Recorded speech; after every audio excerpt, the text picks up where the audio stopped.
আসসালামু আলাইকুম, welcome to FB মেরিনাস কিচেনে, ইউটিউব মেরিনা অ্যান্ড আফরাজ কিচেনে।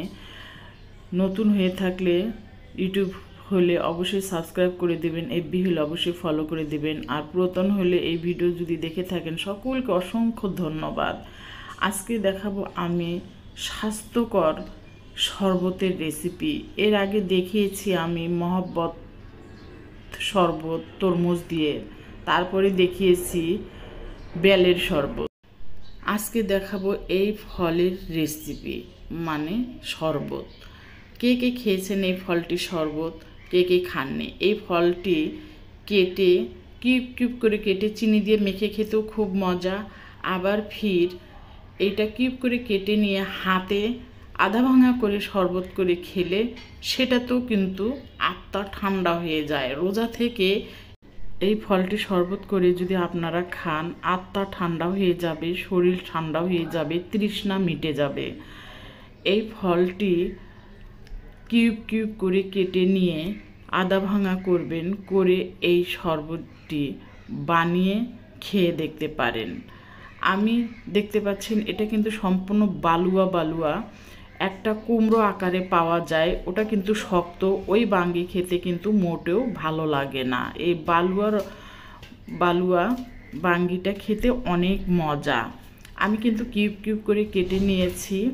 এখন এগুলো আমি হাত দিয়ে পানিতে দিয়ে আমি আধা ভাঙা করে নিয়ে চিনি দিয়ে মিক্স করে নেব। চিনি দিয়ে মিক্স করে নিয়ে তারপরে আমি এটা সার্ভ করব।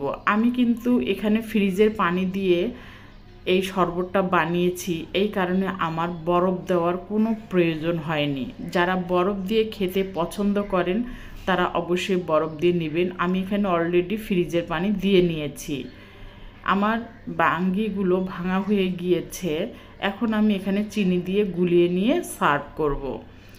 আর যারা বরফ দিবেন তারা ঠান্ডা পানিটা অ্যাভয়েড করবেন, অথবা যারা বেশি ঠান্ডা খেতে পছন্দ করেন তারা বেশি ঠান্ডা পানিটাও ব্যবহার করতে পারেন, আবার বরফ কুচিটাও ব্যবহার করতে পারেন। আমি এখানে যেহেতু ফ্রিজের ঠান্ডা পানিটা ব্যবহার করেছি, এই জন্য আমি বরফ কুচিটা ব্যবহার করব না, কারণ ওই রকম শীত বা গরম এখনও পড়েনি, ঠান্ডাটা এখনও আছে।